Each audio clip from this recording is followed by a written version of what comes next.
अस्सलाम वालेकुम students. First year accounting का चैप्टर 2 चल रहा है हमारा तकरीबन अख्ताम पर है।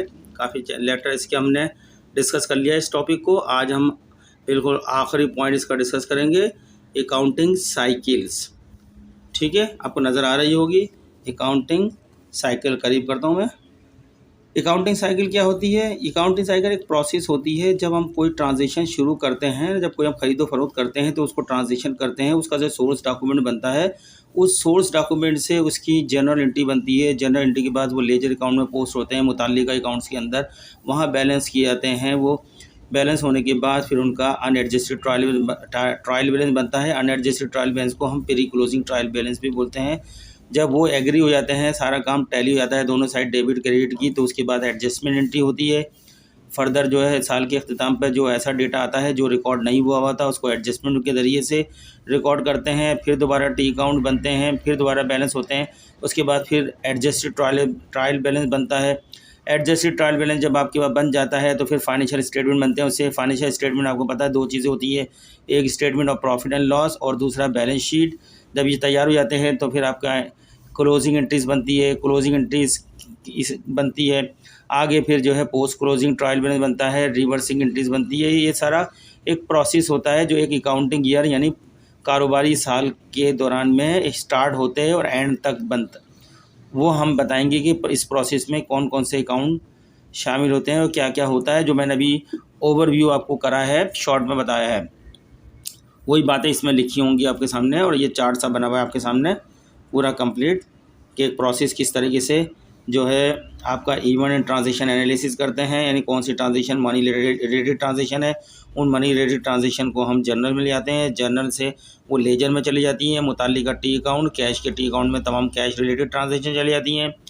कैपिटल के अकाउंट्स के अंदर कैपिटल रिलेटेड ट्रांजेक्शन चली जाती हैं। इसी तरीके तमाम असेट्स जो होते हैं, जैसे परचेज़ है, जैसे मर्चेंडाइज़ है, आपकी अकाउंट्स रिसीवेबल है, अकाउंट पेबल है, बिल्डिंग है, फर्नीचर है, जो ट्रांजेक्शन है जिस जिस अकाउंट से मुताल्लिक होती हैं वो तमाम ट्रांजेक्शन अपने मुताल्लिका अकाउंट में चली जाती हैं। डेबिट और क्रेडिट की शक्ल में जाती हैं। कहीं कुछ ट्रांजेक्शन डेबिट हो रही होती हैं, कुछ क्रेडिट हो रही होती है। फिर उनको डेबिट क्रेडिट का बैलेंस मालूम कर लेता है। बैलेंस को जब आपके पास आ जाता है तो उस अकाउंट को बैलेंस को यहाँ बनाया जाता है अनएडजस्टेड ट्रायल बैलेंस, जिसको हम प्री क्लोजिंग ट्रायल बैलेंस भी बोलते हैं। वो ट्रायल बैलेंस की डेबिट और क्रेडिट साइड होती हैं और साथ में उसकी एक डिटेल टाइटल ऑफ अकाउंट सारे लिखे जाते हैं और हर टाइटल ऑफ अकाउंट्स का बैलेंस लिखा जाता है। वो डेबिट में हो सकता है या क्रेडिट में हो सकता है। जब वो आखिर के अंदर सारे टाइटल लिख जाते हैं, सबके डेबिट क्रेडिट बैलेंस लिख जाते हैं, तो हम टोटल करते हैं। अगर डेबिट और क्रेडिट साइड दोनों बराबर होती है तो इसका मतलब है जो हमने अकाउंटिंग प्रिंसिपल के मुताबिक काम किया है double entry book keeping system में, वो दुरुस्त होता है। तो आगे बढ़ते जाते हैं। फिर आगे बढ़ते हैं तो हमारे पास कुछ ऐसा डेटा होता है जो हमारे जो रिकॉर्ड किया गया है उसके अंदर नहीं आया, कुछ बाद में इंफॉर्मेशन आती है, उसी को एडजस्टमेंट कहते हैं। एडजस्टमेंट को साल के अख्ताम के ऊपर बनाया जाता है। जो कारोबारी साल अख्ताम होता है, जो भी पीरियड हो, उस वक्त बनाया जाता है ताकि इनको दुरुस्त कर लें। जो इसमें रिकॉर्ड हुए हैं उसमें बहुत से ऐसे अकाउंट होते हैं जिसकी वैल्यू शुरू से एक ही लिखी आ रही होती है, लेकिन वो कंज्यूम हो चुके होते हैं या उसमें बहुत से पे हो चुके होते हैं, उनकी सही वैल्यू रखनी पड़ती है। जब एडजस्टमेंट कर लेते हैं तो आपके पास एडजस्टेड ट्रायल बैलेंस बनता है। दोबारा टी अकाउंटों में पोस्टिंग होती है उसकी जो है, और नए बैलेंस आते हैं और फिर नए बैलेंसेस को दोबारा जो है टोटल किया जाता है। अगर वो एग्री कर जाते हैं तो ये एडजस्टेड ट्रायल बैलेंस जाता है। इट्स एडजस्टेड ट्रायल बैलेंस से बनता है financial statement. Financial statement balance sheet और इनका प्रॉफिट एंड लॉस स्टेटमेंट और बैलेंस शीट दो बनती हैं। जब फाइनेंशियल स्टेटमेंट बन जाता है तो उसके साथ आपका बनता है वर्कशीट। एडजस्टिंगमेंट के बाद वर्कशीट बनता है। ये ऑप्शन होता है बनाएं या ना बनाएं, ठीक है, लेकिन ये चीज़ आपकी लाजमी होती है। जिसके आगे ऑप्शन लिखा है वो आप पे डिपेंड है कंपनी पे, उसकी ज़रूरत है या नहीं है, लेकिन जिसके आगे ऑप्शन नहीं लिखा वो लाजमी बनाना पड़ता है। फिर इसके बाद आपकी क्लोजिंग एंट्रीज होती है, एक्सपेंस एंड रेवेन्यू सभी, यानी टेम्परेरी अकाउंट जितने भी आपके पास होते हैं, ये expenses and revenue account temporary accounts होते हैं। इनको एक साल के लिए रखा जाता है, उसी साल के अख्ताम पर उनको क्लोज कर जाता है। उसके लिए क्लोजिंग एंट्री पास की जाती है, ठीक है। जितने भी एक्सपेंसेस डेबिट होते हैं उन सबको क्रेडिट कर जाता है और प्रॉफिट एंड लॉस अकाउंट को टोटल से डेबिट कर जाता है। दूसरी एंट्री में जितनी भी रेवेन्यूज आपकी क्रेडिट में होती हैं उन सबको डेबिट कर जाता है और प्रॉफिट एंड लॉस अकाउंट को क्रेडिट कर जाता है टोटल से। फिर आखिर में प्रॉफिट एंड लॉस अकाउंट का डेबिट और क्रेडिट बैलेंस दोनों में डिफरेंस निकाला जाता है। वो या तो प्रॉफिट में होगा या लॉस में होगा, उसको क्लोज कर जाता है। कैपिटल अकाउंट को ट्रांसफ़र कर दिया जाता है। प्रॉफिट एंड लॉस अकाउंट को कैपिटल अकाउंट में ट्रांसफ़र कर चला जाता है। जब बनाते हैं तो उसके अंदर हम सिखाते हैं सारी चीज़ें। ये चीज़ें जब ये बन जाता है तो आपका फिर इसके बाद आपका शुरू होता है पोस्ट क्लोजिंग ट्रायल बैलेंस। ये भी ऑप्शनल है, आप बनाएं या ना बनाएं, यानी जब नया साल शुरू होता है उसके लिए एक ट्रायल बैलेंस बना दिया जाता है, पोस्ट क्लोजिंग ट्रायल बैलेंस। फिर उसके बाद रिवर्सिंग एंट्री बनती है आपकी, यानी टेम्प्रेरी अकाउंट्स जो एडजस्टमेंट एंट्री के अंदर आए होते हैं, जितने भी एसेट अकाउंट रिकॉर्ड हुए होते हैं एडजस्टमेंट एंट्री में, और जितनी भी नई लाइबिलिटीज़ रिकॉर्ड हुई थी उनको उलट करके बना दिया जाता है। ठीक है, लाइबिलिटीज और एसेट अकाउंट, जैसे प्रीपेड अकाउंट कोई क्रिएट हुआ है तो प्रीपेड को की एंट्री को उलट कर देंगे, उसको रिवर्सिंग है। कोई एक्रूड एक्सपेंस का अकाउंट मिला है तो उसकी एंट्री को उलट कर देंगे। ठीक है, तो लाइबिलिटीज और एसेट्स अकाउंट जो भी क्रिएट होते हैं एडजस्टमेंट एंट्री से, उनकी हम रिवर्सिंग एंट्री बनाते हैं। और आखिर में बस ये यहाँ पे प्रोसेस आपका ख़त्म हो जाता है। फिर दोबारा नया साल शुरू होता है, नई ट्रांजेक्शन होती है, नया प्रोसेस चलना शुरू होता है।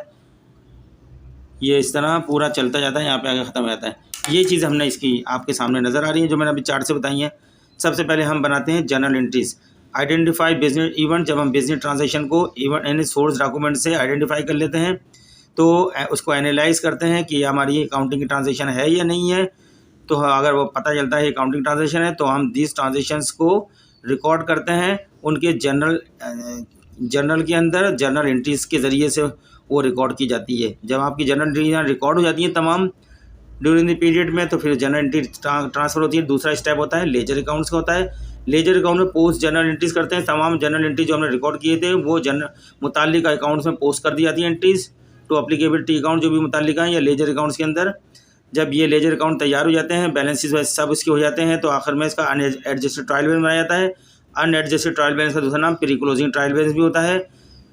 Prepare and unadjusted trial balance from the journal ledger के ज़रिए से जितने भी बहुत सारे लातादाद आपके लेजर बनते हैं, टी अकाउंट बनते हैं, उनके ज़रिए से उनके बैलेंसेस करके आपका ये अनएडजस्टेड ट्रायल बैलेंस बनाया जाता है। और इसकी का एग्री होना बहुत ज़रूरी है। डेबिट और क्रेडिट साइड अगर इसकी बराबर होती हैं तो सारा काम दुरुस्त होता है। उसके बाद आगे बढ़ते हैं एडजस्टेड एंट्री। वो एंट्रियाँ जो आपके अब तक एडजस्टेड ट्रायल बैलेंस में का हिस्सा नहीं बनी है, या उनमें जो अकाउंट बहुत से बता रहे हैं जिनकी जो हालत दिखाई जा रही है, पोजीशन, वो अब रियल नहीं है, वैसी कुछ तब्दीली आ गई हैं, तो एडजस्टेड एंट्री से उनको दुरुस्त करते हैं, करेक्ट करते हैं, रेक्टिफाई करते हैं, और फिर दोबारा से हम एडजस्टेड ट्रायल बैलेंस बनाते हैं। तो एडजस्टिंग एंट्रीज के लिए हमने लिखा है analyse the trial balance and make end of period adjusting entry. साल के अख्ताम पर एडजस्टिंग एंट्री बनाते हैं ट्रायल बैलेंस को देखते हुए।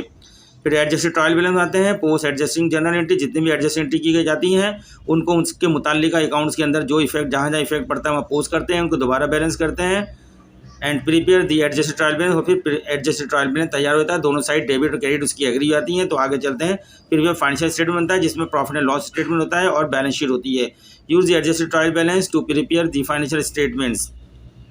जब फाइनेंशियल स्टेटमेंट बन जाता है, प्रॉफिट लॉस निकल जाता है, बैलेंस शीट टैली हो जाती है आपकी, तो फिर हम उसके बाद क्लोजिंग एंट्रीज बनाते हैं। यानी वो टेम्प्रेरी अकाउंट जो प्रॉफिट एंड लॉस अकाउंट में एक्सपेंसेस एंड रेवेन्यू के अकाउंट थे उनको इस साल का अख्ताम हो गया है, क्लोज कर दिया जाता है। जो डेबिट बैलेंस होते हैं वो क्रेडिट में कन्वर्ट हो जाते हैं, और जो क्रेडिट बैलेंस की रेवेन्यूज क्रेडिट में होते हैं तो रेवेन्यूज को डेबिट कर दिया जाता है, और जो प्रॉफिट आता है वो ट्रांसफ़र कर दिया जाता है, जिससे क्लोज करते हैं प्रॉफिट एंड लॉस अकाउंट या एक्सपेंस एंड रेवेन्यू अकाउंट को क्लोज कर दिया जाता है कैपिटल अकाउंट में ट्रांसफ़र करके।